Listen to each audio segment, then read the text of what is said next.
हमारी संस्कृति, हमारे संस्कार सदा रहे हमारे साथ। भारत के महान ग्रंथों और काव्यों का संपूर्ण संकलन। सब्सक्राइब करें तिलक। प्रार्थना की खुशबू, साइकिल प्योर अगरबत्ती।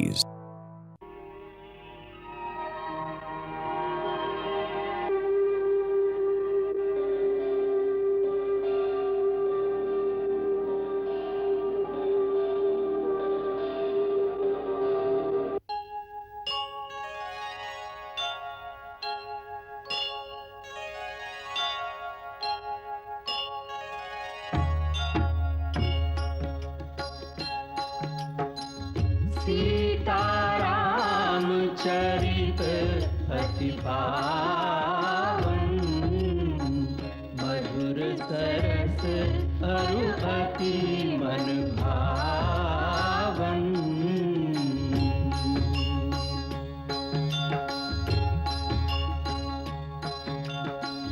पुनि पुनि कीर्तने हो सुने सुनाए,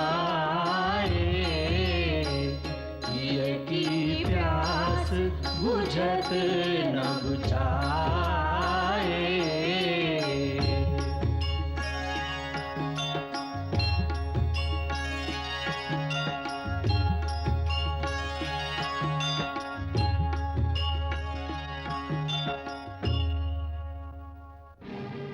तुम्हारे गुरु ने तुम्हें कोई तंत्र विद्या सिखाई है? क्यों?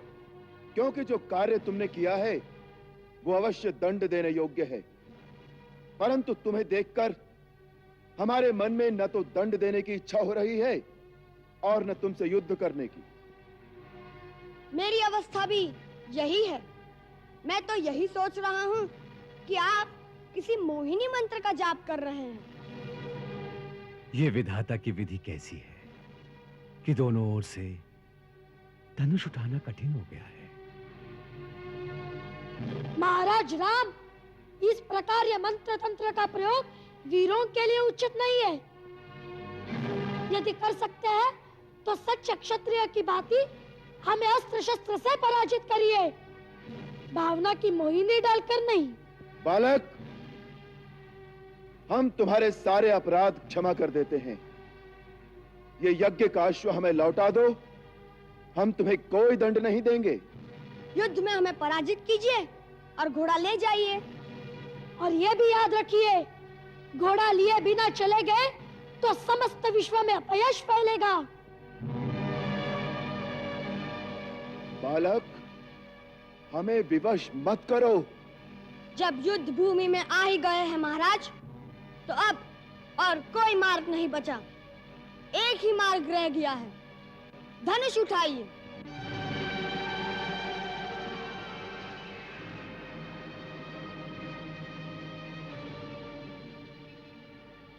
महाराज राम, क्षत्रिय केवल बातें नहीं करते, युद्ध करिए, युद्ध। उठाइए धनुष। महाराज राम, यदि आप क्षत्रिय हैं तो आपको अपने पूर्वजों की आन है कि युद्ध भूमि में सारी मोह ममता त्याग कर एक वीर क्षत्रिय की भांति व्यवहार कीजिए और अपना धनुष उठाइए। बालक, हमें ऐसी शपथ मत दो कि हम विवश हो जाएं। हे राम, ये आप क्या कर रहे हैं?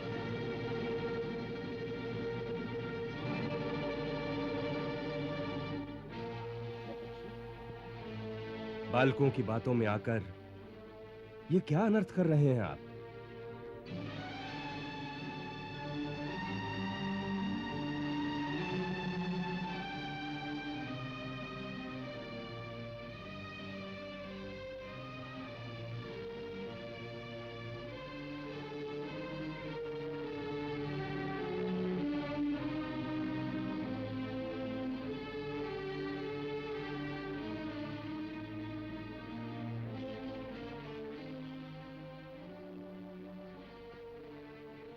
कल्याण मस्तु।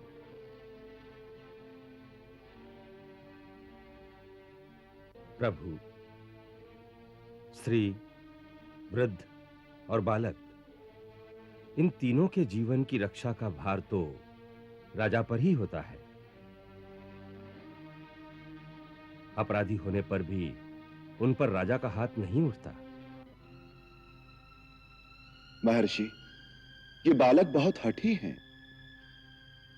बाल हट तो सब जानते हैं महाराज, परंतु बाल हट का उत्तर राजहट तो नहीं हो सकता। कुश, लव, ये हमारे राजा हैं, हम इनके राज्य में रहते हैं। राजा के सामने अस्त्र उठाना राजधर्म के अनुसार पाप है। आपने राजा की अवज्ञा की है। आपने राजा का घोड़ा क्यों पकड़ा? 2 कारणों से गुरुदेव। पहला कारण तो यह चुनौती है जो इस घोड़े के मस्तक पर स्वर्ण अक्षरों में लिखी हुई है। सुनिए क्या लिखा है। राजराजेश्वर छत्रपति महाराज श्री रामचंद्र के अश्वमेध यज्ञ का यह अश्व दिग दिगांतर में स्वतंत्र भ्रमण के लिए छोड़ा गया है। इसके आगे नतमस्तक होने वालों को महाराज राम की शरण प्राप्त होगी और जो इसे पकड़ने का दुस्साहस करेगा उसे श्री राम की सेना से युद्ध की चुनौती स्वीकार करनी होगी। गुरुदेव, आप ही ने सिखाया था कि सच्चा क्षत्रिय वही है जो युद्ध की ललकार सुनकर भाग न जाए, इसलिए हमने यह चुनौती स्वीकार कर ली।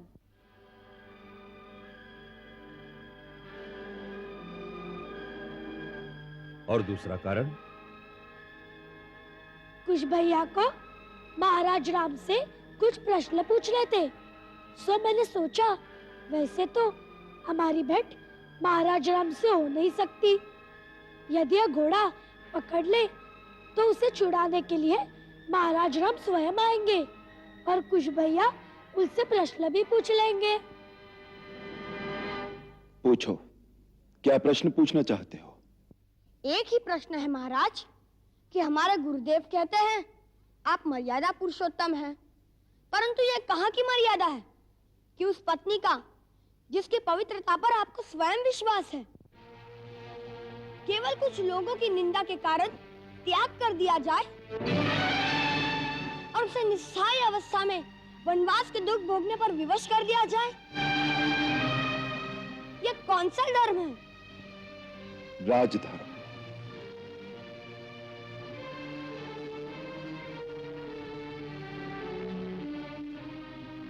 एक साधारण मानव के धर्म और एक राजा के धर्म में इतना ही अंतर है। एक साधारण मानव का प्रथम धर्म है अपनी पत्नी, अपने बच्चों, अपने भाई बहनों, माता पिता और निकट सगे संबंधियों की रक्षा करना, उनको सुख पहुंचाना और यदि कठिन समय आए तो दुख में उनका साथ देना। परंतु वही मानव जब राजमुकुट पहनकर राजा बन जाए तो उसका प्रथम धर्म अपने निजी सुख या दुख और अपने निकट सगे संबंधियों के सुख दुख में उनका साथ देना नहीं रहता, वरन राजा का धर्म केवल प्रजा रंजन होता है। उसके सारे कर्म प्रजा मत के अधीन होते हैं, फिर चाहे निजी तौर पर उसे सुख हो या दुख। उसका कर्तव्य तो वही है जिससे प्रजा का कल्याण हो, प्रजा रंजन हो और जिसमें प्रजा का मत हो। यही उसका पहला धर्म भी है और यही उसका आखिरी धर्म भी है। इसे ही राजधर्म कहते हैं।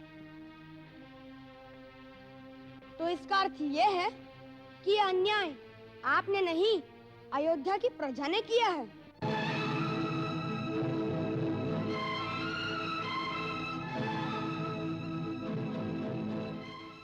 जो अयोध्या की प्रजा ने किया है उसका उत्तर अयोध्या की प्रजा से मांगना चाहिए। लवकुश, इस समय तुम दोनों ने इनका घोड़ा पकड़कर और इनके सामने अस्त्र उठाकर जो अवज्ञा की है, उसके लिए तुम्हें इनसे क्षमा मांगनी चाहिए।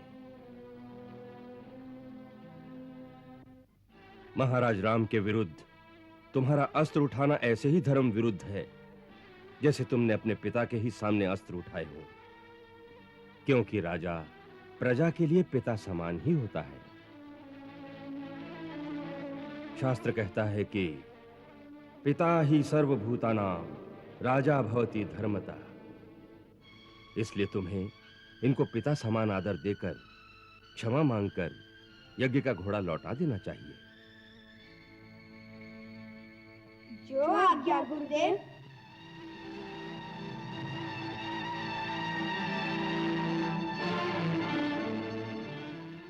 महाराज, हमने क्षत्रियोचित कर्तव्य समझकर भूल से आपकी जो अवज्ञा की है, उसके लिए हम आपसे क्षमा मांगते हैं। यदि आप हमें कोई दंड देना चाहे तो वह भी हमें स्वीकार है।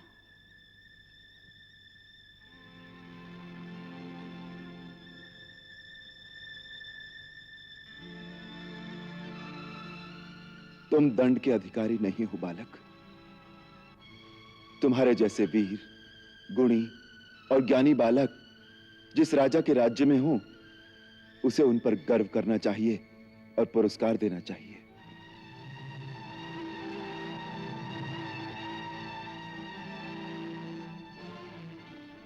जब तुम्हारी शिक्षा पूर्ण हो जाए और यदि तुम्हारे गुरु और तुम्हारे माता पिता तुम्हें आज्ञा दें, तो तुम दोनों के लिए मेरे द्वार सदैव खुले रहेंगे।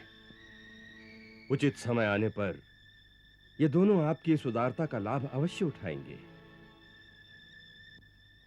कुश, वत्स, अयोध्या की सेना पर इस पहली विजय से तुमने मेरी विद्या सफल कर दी। अब चैतन्य अस्त्र द्वारा इन सब की मूर्छा भंग कर दो, जिससे महाराज समस्त बंधु बांधुओं सहित जाकर अपना यज्ञ संपूर्ण कर सके। जो आज्ञा गुरुदेव। चलिए महाराज।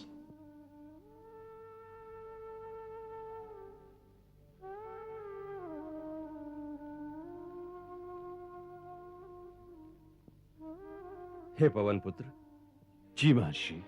आप यज्ञ का अश्व ले जाइए। जो आज्ञा। महर्षि, एक शंका है। क्या? ये क्या लीला है? आपको आपके इष्ट की शपथ है, मुझे सच सच बताइए, ये दोनों कौन हैं? क्या जो मेरी अंतरात्मा कह रही है वो सत्य है? भक्त शिरोमणि, आप अपनी ही शक्ति के द्वारा प्रत्यक्ष देख भी चुके हैं, फिर भी मुझसे क्यों पूछ रहे हैं? हे महावीर, भक्त की शक्ति तो भगवान से भी अधिक होती है। फिर भी मेरी एक प्रार्थना है कि अभी इस बात को गुप्त ही रहने दें। उचित समय आने पर मैं स्वयं ही प्रकट कर दूंगा। मैं देख रहा हूं, विधि का खेल बड़ा विचित्र होने वाला है। फिर भी उसे एक सुखद मोड़ देने की चेष्टा कर रहा हूं।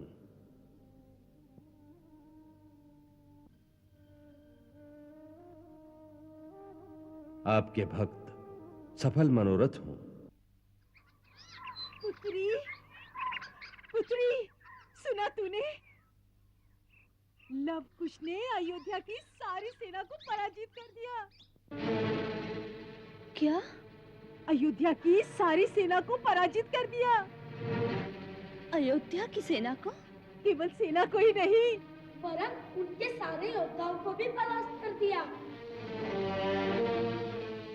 माताजी, भरत, सुग्रीव, लक्ष्मण, शत्रुघ्न, सबको भैया ने परास्त कर दिया। भरत, लक्ष्मण, इन सब के साथ तुमने युद्ध किया? क्यों? कैसे? छोड़िए ना इस बात को। एक छोटी सी लड़ाई थी, समाप्त हो गई। देखिए ना, हम आपके लिए कितने सारे कमल पुष्प लाए आपकी पूजा के लिए। यह अनुष्ठान आप जल्दी जल्दी पूरा कीजिए, जिससे शीघ्र ही हमें हमारे पिताश्री के दर्शन हो सके। खुश, मेरी बात को मत टालो। मैं जानना चाहती हूँ कि तुम लोगों ने भरत, लक्ष्मण, शत्रुघ्न के साथ युद्ध किया, क्यों किया? माताजी, मैंने अश्वमेध यज्ञ का घोड़ा आश्रम के पास विचरते देखा। उसके माथे पर स्वर्ण अक्षरों में चुनौती लिखी थी कि जो इस घोड़े के सामने मस्तक नवाएगा वह महाराज राम की शरण पाएगा, और जो इसे पकड़ेगा उसे उन्होंने युद्ध के लिए ललकारा था। सो युद्ध की चुनौती स्वीकार करना अपना क्षत्रिय धर्म समझकर मैंने उसे पकड़ लिया। फिर क्या, उनकी सेना, उनके सेनापति एक एक करके सबके सब ढेर हो गए। फिर शत्रुघ्न आए, उन्हें भी मैंने मूर्छित करके रण में ही सुला दिया। फिर लक्ष्मण जी आए, उनसे युद्ध हुआ। क्या ठंडा ठंडा सुना रहे हो कुछ भैया? माताजी, युद्ध नहीं हुआ, घमासान का युद्ध हुआ और हमने उन्हें मूर्छित कर दिया।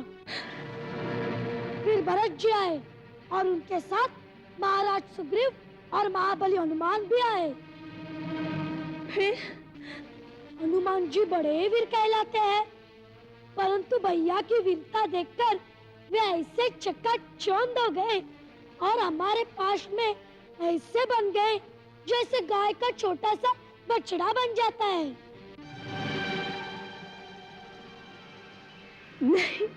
हाँ, और भरत जी और सुग्रीव महाराज ने एड़ी चोटी की शक्ति लगा ली, परंतु गुरुदेव के प्रदान किए हुए हमारे अस्त्रों ने उन्हें भी धराशायी कर दिया। और फिर महाराज राम स्वयं आ गए।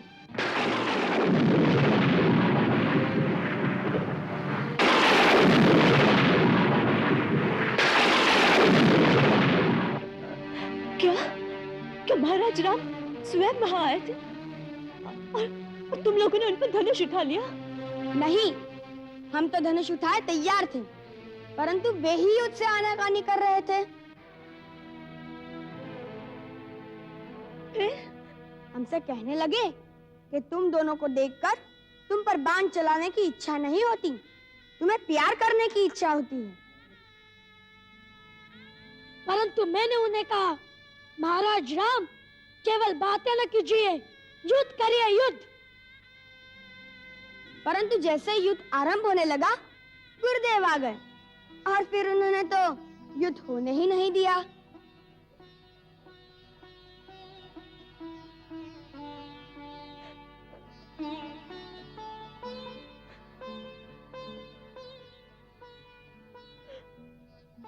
प्रभु का कोटि कोटि धन्यवाद कि तुम लोग महान पाप से बच गए, महान पाप से बच गए। क्या हुआ पुत्री? माताजी, माताजी, ये आपको क्या हो गया माताजी?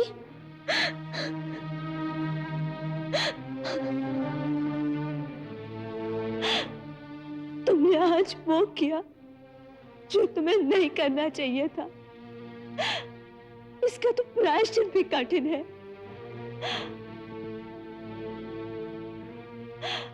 हनुमान को तुमने बछड़े की भांति बांध दिया। हनुमान तो मेरा पहला पुत्र है, तुमसे भी बड़ा पुत्र।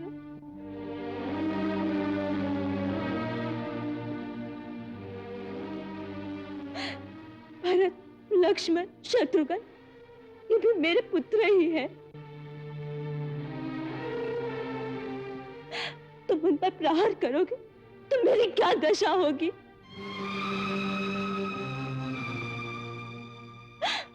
उस पर तुमने स्वयं श्री राम को युद्ध के लिए ललकारा। मेरी संतान अपने पिताश्री के चरण छूने की जगह पर उन्हें युद्ध के लिए ललकारे। मेरे लिए इससे लज्जाजनक बात और क्या हो सकती है?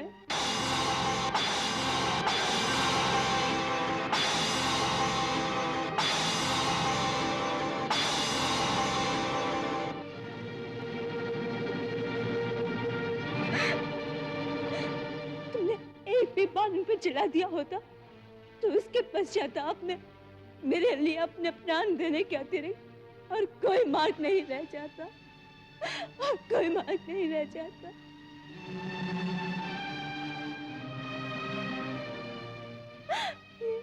ये क्या किया तुम लोगों ने? ये क्या किया?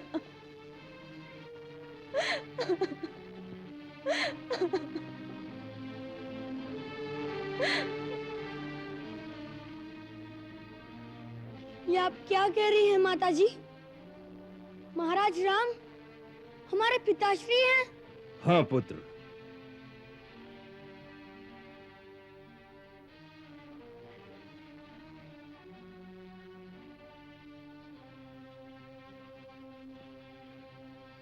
देवी सीता सत्य कह रही है।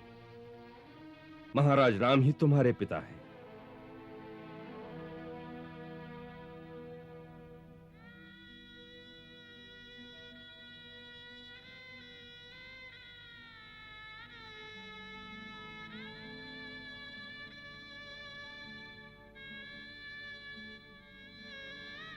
तो क्या आप ही वह अभागी सीता है जिन्हें महाराज राम ने वन में त्याग दिया था? जिसके पति श्री राम हो उसे अभागे नहीं कहते। मुझसे अधिक भाग्यवान और कौन होगा कि मैं उनकी पत्नी हूँ जिनकी तीनों लोकों में पूजा होती है। फिर ये बात आपने हमसे आज तक क्यों छिपाई?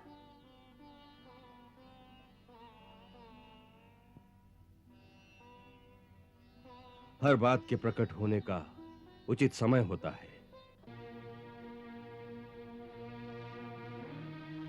इससे पहले यह बात प्रकट हो जाती तो तुम्हारी माता के लिए कहीं भी सुख सुविधा से रहना असंभव हो जाता। हाँ, अब वो समय आ गया है जब तुम्हें अयोध्या वालों से यह प्रश्न पूछना होगा कि उन्होंने तुम्हारी माता के पवित्र आंचल पर निंदा के धब्बे क्यों लगाए। इसी दिन की मैं इतने वर्षों से प्रतीक्षा कर रहा था। अब तुम्हें अयोध्या जाकर घर घर में सीता की करुण कथा सुनाकर अपनी माता के पवित्र आंचल पर लगे हुए धब्बे को अयोध्या वालों के अश्रुओं से धोना होगा।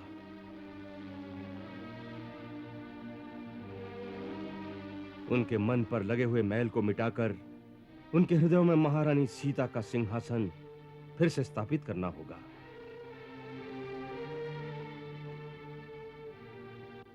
प्रजा का मत बदलकर उसे अपनी माता के सामने नतमस्तक करना होगा, जिससे उनके पाप का प्रायश्चित हो सके।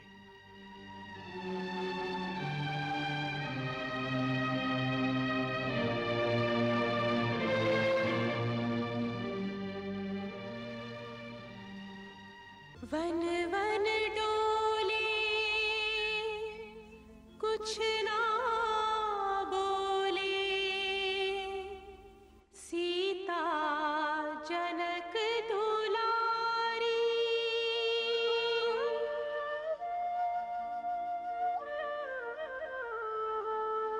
फूल से कोमल मन पर सहती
मंगल भवन अमंगल हारी, रहो सुदशरथ अजिर बिहारी।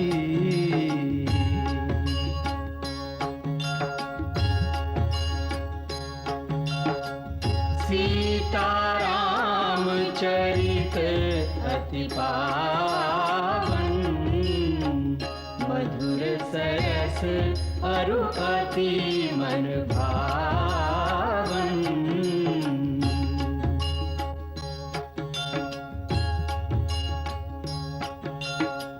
पुनि पुनि कितने हो सुने सुनाए, किया की प्यास बुझत न बुझाए।